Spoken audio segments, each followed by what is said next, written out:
And we are live. Welcome to Quantum Rebel Visionary Voices Unleashed. I'm your host, Chindia Ilonka, visionary catalyst, #1 bestselling author, and founder of the Quantum Rebel Empire. Here we empower visionaries just like you, not to just build a business, but to activate your empire, and not just any empire, your quantum empire, anchored in soul, designed for legacy impact, where wealth is sacred and scaled through resonance, alignment, and flow, not burnout. Not hustle, not the old scarcity based systems of control and conformity. And in this podcast, we amplify the bold voices of paradigm shifting trailblazers who are re architecting the future. Visionaries who are not only awakening to who they truly are, but leading with it and shaping what's next in the new era of life, leadership, and business. And today's visionary guest is exactly one of those voices. She's an inspirational catalyst for transformation, empowerment, and authentic living. Deborah Liverett is a best-selling author and life coach whose work is as soul-stirring as it is empowering. Drawing from her rich background in corporate management, award-winning executive philanthropy, and an insatiable love of learning, she helps others to lean into their inner genius, design lives that are meaningful and fulfilling, where their brilliance shines. And in her latest book, Hey Me, Where Have You Been? She shares with us an introspective path to self awareness, empowerment, and finding your true self. It became an instant bestseller in 5 Amazon categories, and it is sparking a movement of readers who are remembering who they truly are and reclaiming their soul aligned power. And that's where we begin today. Because beneath the powerful themes that we'll explore, such as cultural shame, self expression, radical belonging, below that something deeper lies, a quiet invitation from the soul, a remembering of our inner gifts, and a rising into life, the life that we were meant to live always. But before we step into this extraordinary conversation, let's fine tune to the frequency that we're about to enter. Because you see, Quantum Rebel, Visionary Voices Unleashed, isn't just a podcast. It's a portal, it's a frequency and an activation.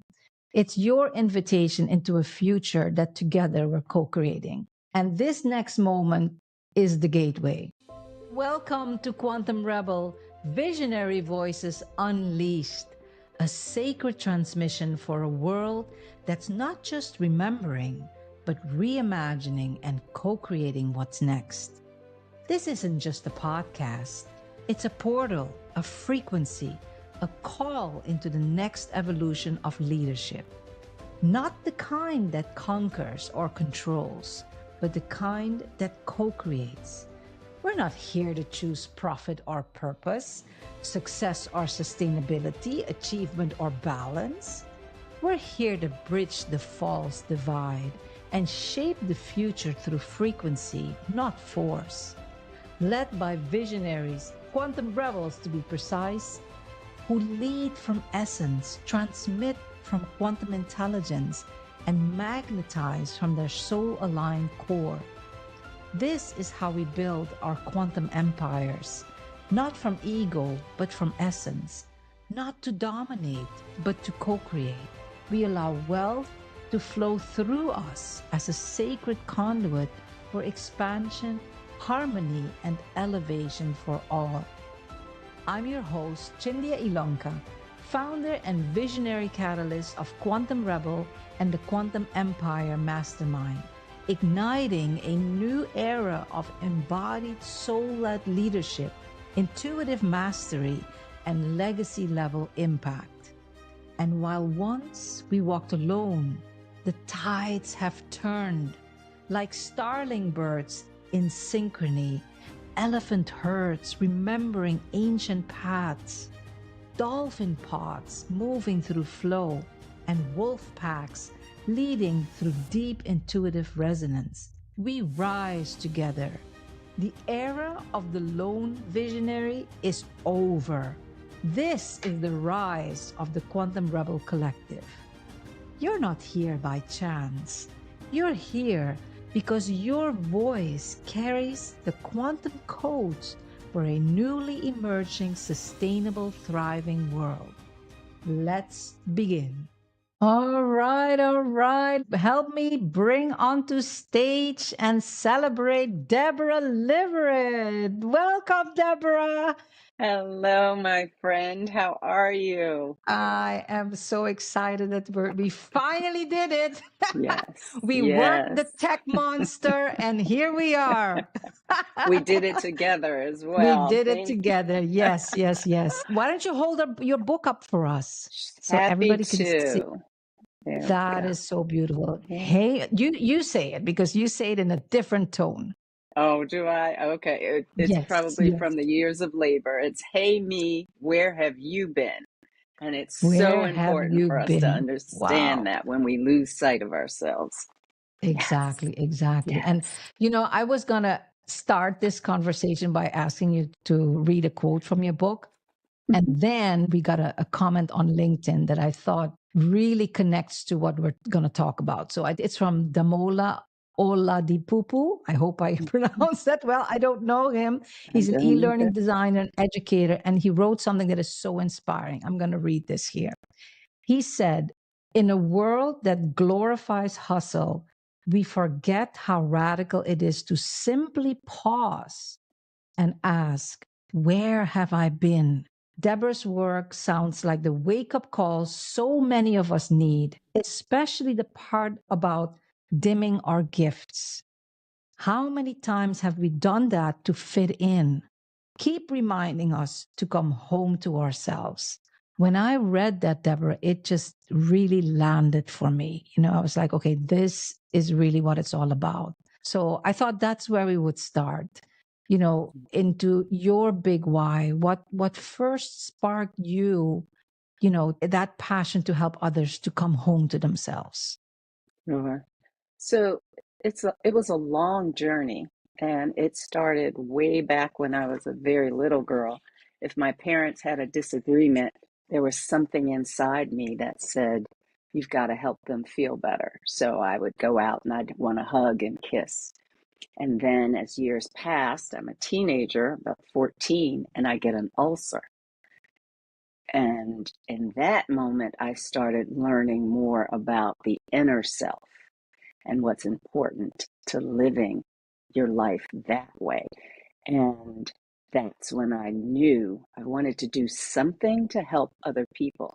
My friends and I would walk to the school bus and I would be talking to them about having joy, and they're like, "What?" But that's how innate it was in me. And luckily, Wow. nobody could squash it. No one could squash it, even if they looked at me strange. I knew there was a spiritual connection that was important. There was an understanding of yourself. Now, I didn't get it right all the time. I was struggling, I was finding my way, but I never lost that little voice, that soul's goal that tells you this is the path that you're going to be on. So you look at your mistakes, you look at your hurts, and you grow from them rather than marinating in them. That's how it became my why. That is powerful. That is powerful. And that must have really been a very strong why, because it ended up, or you ended up deciding to put it all in the book, which is not Yeah, just, something you just decide one day. no. Can you tell us about what happens when, because you said it started when you were a little girl, Mm-hmm, and there's a time period between then and now. mm-hmm, So as you were more and more really coming home to yourself, what happens to you, when you reclaim those inner gifts of who you are? What kind of mm, shift can somebody, what are we looking at? yeah. So you have to get tired of pretending, tired of showing up and showing people what they want to see. You have to get very tired of that. And then you stop and you're like, I've got to figure this out. I have to figure it out for me and not for everybody else. I'm a student of A Course in Miracles. I've been reading it since my early 20s. and probably heard about it for at least 5 years before I actually picked up a copy. So slow learner in that time period, but Perfect picking that, timing. it's always perfect timing. You remind me of Always that perfect. each time we talk. I love that part. And so, in studying, in reading, in journaling, I cannot tell you how impactful that has been in my life. And then being in corporate America and talking to my coworkers, talking to other people's employees, other supervisors' employees, and helping them get back to themselves. Again, it's innate. So I don't even know I'm doing it. I read a Time magazine article about coaching people, and I said, I do this every day and had been since high school. So again, it's innate, but you have to stop at some point and say, okay, I have to figure out who I am. And that's what I try to outline in this book, how to get back there and how to find what is important to you and what have you been putting aside and hiding that needs to come out in service of your soul's goal. Wow. And there's actually so many themes that we could touch on in the book. But this one, we talked about it before when we did the prelude on the interview. Because it, when you just talk about it, it's like, oh yeah, I mean, why don't we all do it? It sounds very natural, very normal, yet still it I always say, it sounds easy, but it does hard. And in chapter 5, that's called Leave Fear, Embrace Freedom Living, you explore some really profound ideas, freedom through forgiveness. And then you touch upon something that I find really powerful because you call it cultural shame, an old tool to fool. And you are the author and editor of your life. Can you dive a little bit deeper into that for us? Because I think that relates to what you're saying or what we're saying, that it all sounds very natural and innate, and it is.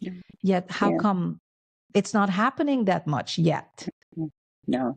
Or I not, or think there'll maybe be a it could be movement. happening more. Yes, I think there's going to be a movement. I really believe that. So I'm going to start with the fear part. Fear is a good way to control people. And if you shame them for who they are, how they are, the fear builds up and they're running around trying to make sure everybody thinks that they're normal. Okay? Normal for me is different from normal for you, right? So that's the first part. The second thing I want to talk about is the freedom that comes from forgiveness. Most people think if I forgive someone for hurting me, then I am letting them off the hook. What I'm advocating is you're letting yourself off the hook. Because as long as you are angry and fearful that it will happen again, all of those words circulate in your mind and hold you back, right? They keep you pressed down. All those, well, he shouldn't have said that way, and he hurt me, and she was mean to me. All of that you cannot forgive holds you back from shining your light brighter. And I'm a big advocate of that. So then the shame part. The shame part typically comes from well-meaning adults in our lives when we're small. It's like, in this family, we don't do that. In this family, we don't think that way. That's shaming you for who you are, for the thoughts that you have. And that shuts us down just a little bit more. Then you go out into the world and you meet all of the different structures. I'm going to call them structures for foundations, like our churches, our school systems, right? And teachers tell us, oh, you're not creative or you're not good enough to do math, right? We believe them. They've shamed us and we shut down. And what do we take away from that? I'm not good at math. I'm not creative. The shame is a control tool. And I'm not saying they do it on purpose. No. It's just, this is the way they were taught. What I have come to understand is you let the shame go when you accept, this is who I am and it's okay. I was created to be here, to show up in this way, and I have gifts to share. Little children who talk too much, and somebody says, you talk too much, stop it. And then they become great hosts on TV, right? Because they didn't give up on themselves. That's That's what I'm right. advocating. Don't let the shame of how people try to keep you under control. You don't let that. As an adult, you have the ability to let that go and say, that's not right for me. Wow. That is such a powerful message, Deborah, because especially today, because again, what you say makes total sense. Yet, what we're seeing today is that actually, when you talk about diversity, about what is normal to you is not normal to me. And it all depends on where are we brought up, the cultures, the experiences we had. Mm-hmm. And it seems like what we always have believed or know to be true, it's not a belief system, that diversity is really our strength, because that is when the best comes out. But it Yes. seems to be attacked from all sides today. Mm-hmm. So how do we deal with that? How do we find the strength within to follow what you're saying, despite what we're seeing happening on, Yeah. and it's not small, it's big. Oh, yes. And it's worldwide. It's happening Yeah, everywhere. I totally understand that. exactly. But until we find our own voice and feel comfortable with it energetically, we're not going to be able to save ourselves. We're going to follow along because we're afraid. And remember, I said people want you to be afraid so that they can control you. They want you to feel bad about yourself or your neighbor who looks different than you so that they can keep control. Once you are a free thinking human being, you realize, no, it's love that brings us all together. It is not fear. That's the key. But a lot of people don't see it yet, but we're going to all talk about it and keep talking about it. You see people in the streets right now, and they have signs saying how they really feel. It's because we have to stand up for who we are and how we want to be in this world. That's very powerful. We have to stand up for who we are and how we want to be in this world. Mm-hmm. And I hear what you say, and that's what this podcast is also about amplifying your voice. Voice is one way, but it does take that inner strength. And in chapter 7, I really loved where you talk about your relationship with the world. You Mm-hmm. invite us to a practice, to Yeah. really to practice listening and hearing our heart. Mm-hmm. Would you be open to, our listeners are live with us? Would you be Okay. open to engage us and our listeners in a short exercise so that we can learn to amplify and to stand in who we are? Okay. Okay. Yes, I can do it because you asked me. All right. Thank you. I Thank have to you. believe I can do it. This is coming from chapter 7, as you said, and it's page Yeah. 134. So I'm going to change it a little bit because it's written in a way that you would be writing things down. And since Okay. we have a short period of time, I'll take 2 or 3 minutes. How about that? Sound good? Okay. No, So that's perfect. I trust you. thank you. So I want everybody to think about something that brings them joy, something that has made them happy. Put that in your head. Okay. We always Okay. start with breath, our breath work. So I'm going to ask everybody to do 3 long breaths. We're going to take it in through our nose and we're going to breathe it out through our mouth. We're taking in the joy and we're letting out anything that is not.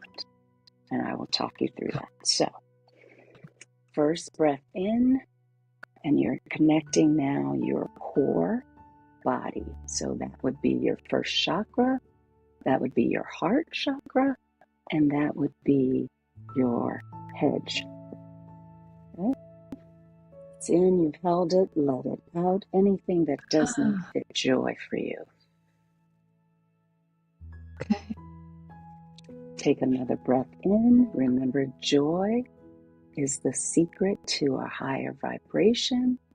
Lift, hold, and let out anything that does not fit that mode for you. Let it out through the mouth, and we'll do one more. Bring in the joy by taking your breath in through the nose. Hold it and let it out through the mouth. Your vibration now should be calmer and a little more joyful because you're reminding yourself that is your human right. We were born to be joyful. And joy to me is different than happiness. Happiness tends to come and go. Joy is internal to us. We want to hold on to that. Now, in the book, you would be journaling about why the joy didn't come. What is it that I'm looking for? What does joy look like? Okay. But when you're at work or you are in a place where it feels disruptive to your inner core, that's when you can do breathing exercises, and the world doesn't even know that you are bringing yourself back to center. That's why I love This the is breath. very powerful, because it's also, words can be they can be uplifting, but they can also be like a knife. Absolutely. And I love what you say, because to our brain, it doesn't know the difference. It's just like you were being attacked by a polar bear when somebody says all these nasty things or mean things to you, or sometimes intentionally and sometimes unintentionally. Your brain receives that as an emotional attack. And then, Absolutely. all the wrong chemicals starts going around. We get into stress. So this is very Exactly beautiful right. for us to come back. Yeah. And what happens when people are spewing at you, when they're shaming you, when they're trying to control you, is it takes you back to old hurts. And what I have learned is those old hurts will keep coming back until you heal them. And sometimes it can take years to heal something, right? But my first point for everybody is feel the feeling. Don't push it down. Don't drink it away. Don't do anything that distorts it. Feel the feeling, because it's just like a little kid. It wants to be seen. It wants to be heard. Depending on how egregious the hurt is in your narrative, in your own head, will depend on how long you hold on to it. I've been hurt and held on to that hurt for a year. That's a long time to run a dialogue of that person is mean, that person is this, and can't stand them. And that just disrupts my body because that person has gone on, right? They're doing whatever they want to do, but my body is out of sync. So finally, one day, and you can shorten this, it doesn't have to be a year, right? But I learned it. I learned the lesson.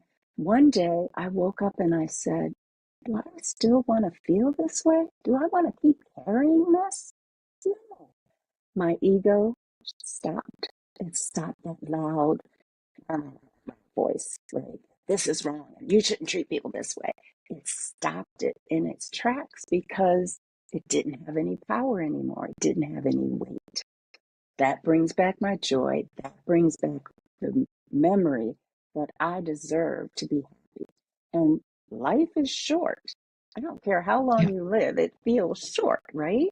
So, do you want to spend it not forgiving, not moving yourself beyond it, not learning from what happened?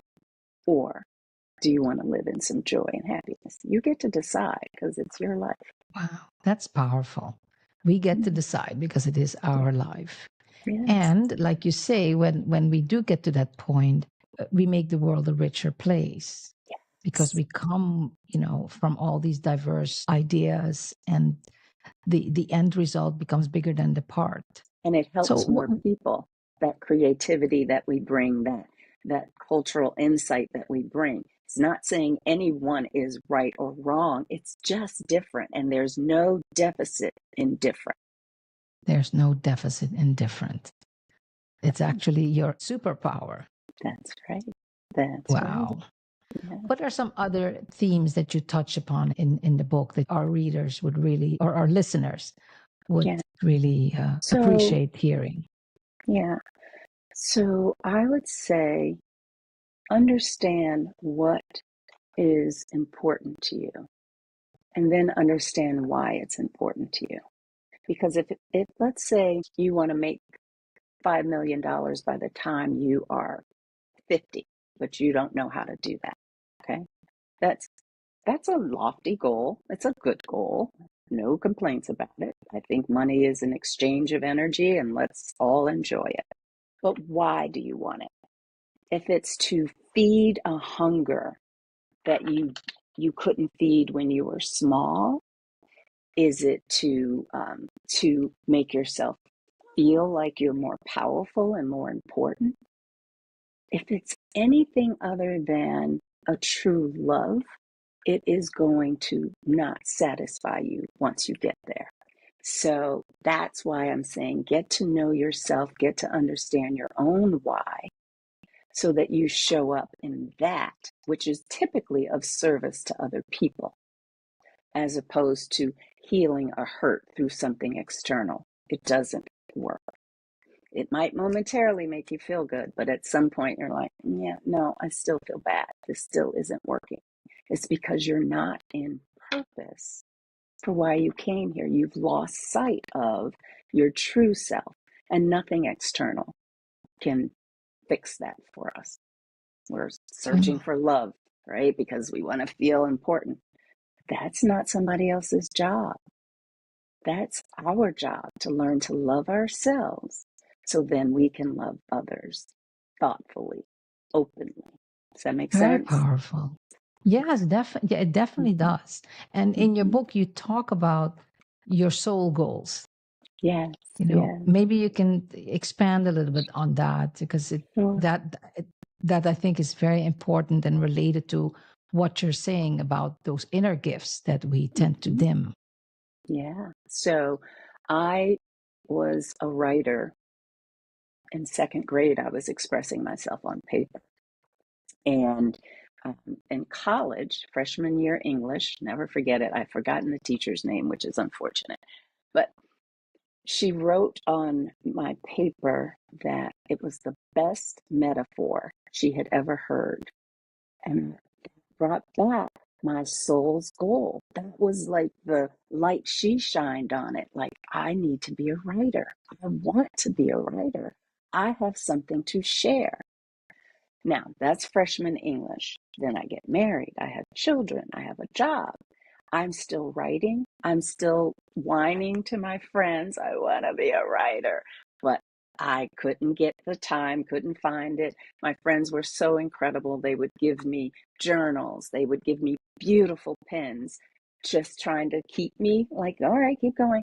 And then one day I woke up and I said, today I'm starting. And it is a journey in starting, and it's a journey I want to help other people who defer their dreams get to. So your soul's goal is in there. You can hear it. It's a whisper, but you can hear it, and you keep putting everything else first. I want to work with people who are saying, it's time. It's time for me to put a little light on that goal, that soul's goal, because that's innate. That's what you came here with. That's the mission you came to do typically. Okay. Then there are some people who have a soul's goal, but because there's the shame, because it's frowned upon in their family, they're like, I got to let it go. And they can't even remember it. They have no memory. That's how you lose sight of yourself. You bury it so deep because you don't think you can do it. I know people who have the most incredible singing voice who want to be a singer. I want to do something in the music industry, but they don't do it day in and day out. That's not listening to your soul's goal. And your soul's goal doesn't yell. It sends you little hints, right? It whispers to you. Wouldn't that feel good? Wouldn't that lift you into joy? And if you don't answer it in the positive, you're back to being tired, hard pressed to get things done, that kind of thing. Wow. So you said there's some people where it's been so suppressed that they don't even know it anymore. They don't miss Right. it. So how would somebody start? Where do we start if Yeah. you have been conditioned that way, where it's actually something you don't talk about. You don't even know or to have the language to even consider that this is something that you were born with and that is asking, inviting you to step Mhm. into that truest vibration of who you are. Yeah. Where does a person like that start? So it depends on the person. I'm all about the individuality, right? True, true, So I true. can't Totally agree. say you start writing and journaling if they don't like writing and journaling, right? So it is figuring out, do I think best when I'm walking in nature? Mm. Do I think best when I'm learning how to meditate and calm my mind and then I can hear things? One of the things that I suggest to some people is as you're going to sleep at night, ask the universe, whatever you believe in, whatever energetic power you believe in, whatever that's called, ask it to speak to you when you wake up. And now, this is the trick. You have to then, you invite it in, but then you have to hear it. Most of us wake up and we assess, how do I feel? And when we assess how we feel, we go right into the, ooh, this hurts. And oh God, I have to get up and I have to do this and I have to do that. Can't do that if you're trying to listen for what is it that needs to come up. And I would also, one thing I could say that might fit everybody is figure out what brings you joy. So if you're having a conversation with somebody and you leave that feeling more empowered, more uplifted, there's a nugget in there. What made that happen? Is that something I did or they did? Is that my message? Right? You have to questioning is the key. Digging deep is the key. And I encourage people to find somebody who you can talk to, not somebody who's going to co-sign exactly where you are, but somebody who will ask you another question to help you dig deeper. Sometimes Very it's powerful. not your best friend, because sometimes best friends just go, yeah, you have a right to feel that way. Your family was horrible or whatever. Doesn't help. Doesn't help move you. And if and the book, maybe we can share with them where they could find the book. Is it, Absolutely. do you have practical things that you share? Would that also be a Absolutely. way that somebody could get started at whatever level they are at? Absolutely. Self-promotion is not my biggest thing, but I I will know, but say this is not self promotion. This is sharing your gift. So put it up thank there, and you. I'll put the See? where they can get the book. Yes, you can get it But from Amazon. You can get it from Barnes and Noble. Sneak peek, if you follow me on my website, deborahliverett.com, you will see coming forward a workbook that helps you with the exercises. I have exercises in here. I have affirmations in here. I have mind shifts in here. So those kinds of things will be in a workbook. I've been asked to do a audio reading of the book, so I will be doing that, and that will be on my website as well. So when you cool. follow me on deborahliverett.com, what happens is you get sneak peeks, you get better pricing when things first come out. So yeah, that's how That's they can good. I do it. think everybody needs to do that, because in today's world, the more that we really step out as our true self, Mm. that's when together we can really make a difference. You Yes, know, and because if that's what I you're love about emotional, your message. thank you. Thank you. I wanted to just say if you're emotionally healthy and I'm emotionally healthy, the world is a better place. When you have Wow. people who are not emotionally healthy and they're running things, and that's the majority of leaders, because they're looking for a power that it doesn't help. It doesn't help our mental health. A good manager can make you soar, and then that makes them look good. But there was a paradigm shift at some point where people were like, let's work harder. And it's not necessarily smarter. But that you bring up a very important point, because this is, it sounds like, oh, this is all, personal stuff and how we show up better. But what's the link to our work, our careers, or whether you're in corporate or Everything. you're working with your hands, whatever you're doing, what is that link, Deborah? It is understanding that community thrives in love, not in fear, not in hate, not in shame. It can't. What it does is it shuts you down, and you don't give your best self, right? If you're a carver, let's say you work with wood, right? But you criticize everything that you do because that's what you learned, you're never going to be proud of that product. And it's the imperfections in us and in our work that make us human and accessible to each other. Wow. So it's actually, I say also that actually inspiration is a strategic edge. You know, Yes. whether it's in your personal life, if you have your own business, or you are part of somebody else's business, and that That's right. especially from a leadership perspective, this is a real shift, that investing in our people so that they find, you know, they pause long enough to say, hey, me, where have Mm-hmm. you been? So they And then can they show up show up. fully. That's right. Exactly. And it has an You effect on got the bottom line. Wow. every time. Every time. Yes. Every time. Yes. That is And we've that lost sight lens. of it. Mm-hmm. Oh my goodness. Yeah. We think Okay, if people Deborah. are working day and night, then they're giving it their all. When you're tired, you don't have your best thoughts. You Yeah. can't even find it, right? When you Yeah. feel shut down, you're just going along. I've done it. I know it for sure. But I cut you off. What were you going to say? No, no, no, no, no, no, no.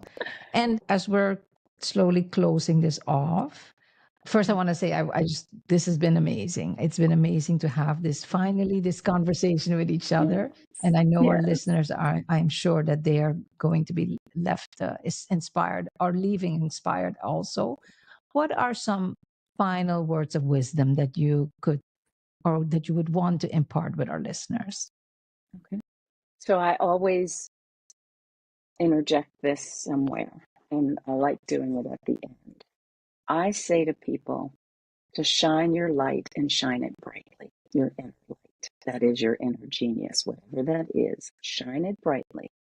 May people want to wear sunglasses in your presence because it's so bright.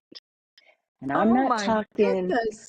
yes, I am so sincere about this. I am not talking about a 100-watt bulb anymore. I'm talking halogen bright. That's how Wow. we make this whole world a much better, more cohesive place. I'm That's what never I going to want. look at sunglasses the same way anymore. Every time I put them on, it's like, I am shining my light, you know? There you Put on go. those sunglasses. There you go. I World, love here we come. it. Yes. Shine All right. bright, Can everybody. you, if somebody listening is really inspired about what you say, and how you, because you know how you bring it, how could they get in touch with you or work with you? Mhm. Can you share a little Sure. bit about that as we Sure. So close? I I do have a website, and as I said, if you sign We'll up to put that that, up. deborahliverett.com, you will sign up. You'll get lots of things that you might not even expect. For example, I lived in Paris for 2 months writing this manuscript, the first one. And so I did a Paris pilgrimage, and I talked about my own growth in that. You can't get that unless you're on the website. And Okay. then let's see, I'm on LinkedIn. I am on Instagram as well. Instagram is at Deborah Liverett, and LinkedIn is Deborah Liverett. It's all the same. Okay. So you And can you find actually, me. because I just shared it, but I'll share it Yes. again, because you said to me you also have, like, people could, if they are really interested in finding more and Hmm. maybe working with you, that they could have a discovery Yes, call with you. that is exactly right. And you have the link. You posted the I did. link for them. Yeah, Good, I good. just posted it. It's I'll put it in the show yes, notes Deborah also. Liverett / I think call or something to that effect, and it will take you right to my Google account. So that discovery call, what is that about? So if you, again, a person who either you don't know what your desire is or your desire has been deferred, let's talk about it. Let's have an introductory conversation so that I can assess where you are, where you want to go, and can we work together. I don't presume that I can work with everybody or that they can all work with me. So let's figure that out. And if I hear there's somebody else that could help you more, I'm perfectly willing to share it, because again, we're all about creating the love and light for oneself. If I'm not that person, I can link them to somebody else. So that is how you get in touch with me. All those ways. Very, very powerful. And the greatest part is that we're not done yet, right? That's We are right. going backstage now in the Quantum Rebel VIP lounge where we get a chance to really talk to Deborah in person, virtually. But if you are not registered, please do so next time, because this is where we can get more closer. We can continue the dialogue in a more intimate setting and really get deeper. So those of you that are joining us, we look forward to seeing you. And I would say then, until next time on Friday, Quantum Rebel Visionary Voices Unleashed. And we will end this on this note to, like Deborah says, live your best life now and put on, shine so brightly that people have to put on their sunglasses. Thank you, Deborah. Yes. Thank you. It was such a pleasure. Thank you. You've been listening to Quantum Rebel Visionary Voices Unleashed. These are the voices re-architecting what's next, not through hustle, but through harmony, not through domination, but through sacred resonance. If your soul whispered yes, you already belong. Subscribe, share, return each week. And if you feel the resonance, come backstage with us in the Quantum Rebel VIP Lounge immediately following the show. Because this isn't just a podcast. It's the uprising of a new era, the quantum era of light. And together, we're shaping a luminous, awakened future from the inside out. Let's breathe that in, feel the shift, and remember, you were born for this.